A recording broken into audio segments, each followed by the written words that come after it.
नमस्कार साथियों, आज मैं नंदिनी ह्यूमन एजुकेशन मैगजीन की सब एडिटर होने के नाते आप सभी का स्वागत करती हूँ हमारे यूट्यूब व हमारे फेसबुक पेज पर।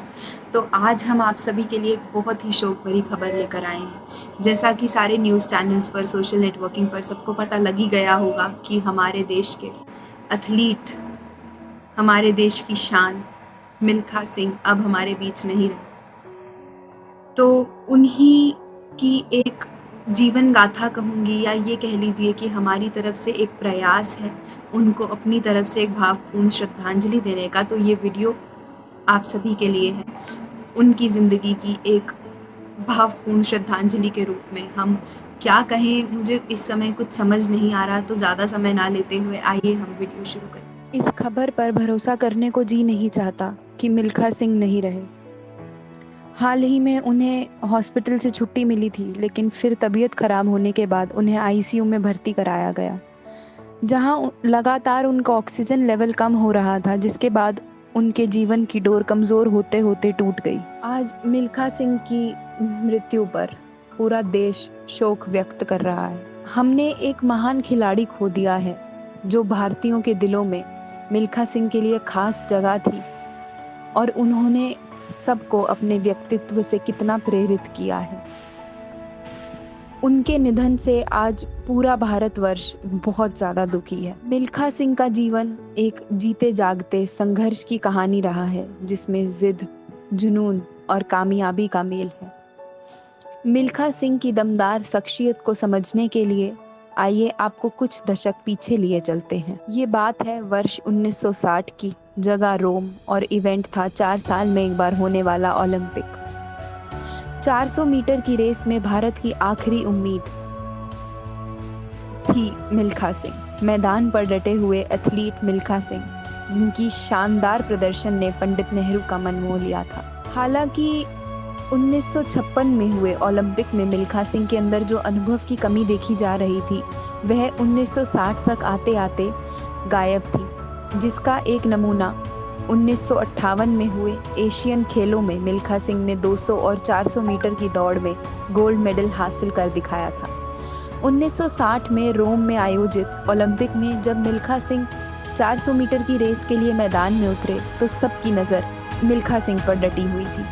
भारतीयों की आस मिल्खा सिंह पर डटी हुई थी, लेकिन तूफान की तरह दौड़ते हुए मिल्खा सिंह को कांस्य पदक पर ही रहकर संतोष करना पड़ा। और इसके बाद विश्व स्तर पर मिल्खा सिंह की धमक कार्डिफ राष्ट्रीय खेलों में नजर आई, जब उन्होंने विश्व रिकॉर्ड विनर मैकलम स्पेंस को 440 गज की दौड़ में हराया। उस पल को याद करते हुए मुझे आज भी याद है कि जब मैं वर्ष 2018 में मिल्खा सिंह से खुद मिली, मुझे मिलने का मौका मिला, तो उन्होंने याद करते हुए कहा कि गोली दागते ही हम ऐसे भागे जैसे भिंडों का छत्ता हमारे पीछे लग गया हो। और वो बोले कि मैंने शुरुआती 300 मीटर में अपना सब कुछ झोंक दिया था।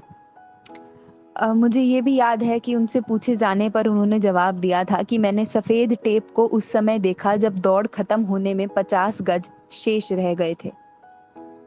मैंने वहां तक स्पेंस से पहले पहुंचने के लिए पूरा दम लगा दिया। जब मैंने टेप को छुआ तो मुझे स्पेंस मुझसे सिर्फ आधा फीट पीछे था। अंग्रेज पूरी ताकत से चिल्ला रहे थे, come on Singh, come on Singh.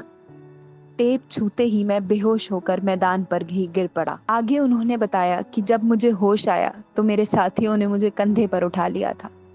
तिरंगे को शरीर से लपेटकर मैंने पूरे स्टेडियम का चक्कर लगाया और एक महिला आकर मुझसे मिली और एकदम मेरे गले लग गई।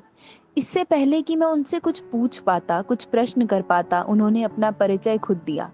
वो विजय लक्ष्मी पंडित थी, उस समय के भारतवर्ष के प्रधानमंत्री श्री जवाहरलाल नेहरू जी की बहन विजय लक्ष्मी पंडित। उन्होंने आकर नेहरू जी का संदेश दिया और कहा कि वो तुमसे इतने प्रसन्न हैं, बताओ तुम्हें क्या चाहिए, आज जो तुम मांगोगे तुम्हें मिलेगा।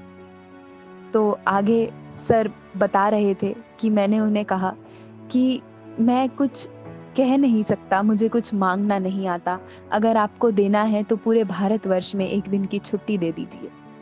और नेहरू जी ने बिल्कुल ऐसा ही किया। मिल्खा सिंह की जीत की खुशी में पूरे भारतवर्ष में एक दिन की छुट्टी दे दी गई। तो ऐसे थे मिल्खा सिंह जो आज हमारे बीच ना रहे। विमेन डेडिकेशन मैगजीन और कैंप्स ऑल इंडिया की पूरी टीम की तरफ से मिल्खा सिंह को भावपूर्ण श्रद्धांजलि। आपका उनके व्यक्तित्व पर, उनकी जिंदगी पर क्या राय है? आप हमें प्लीज कमेंट बॉक्स में बताएं। Thank you.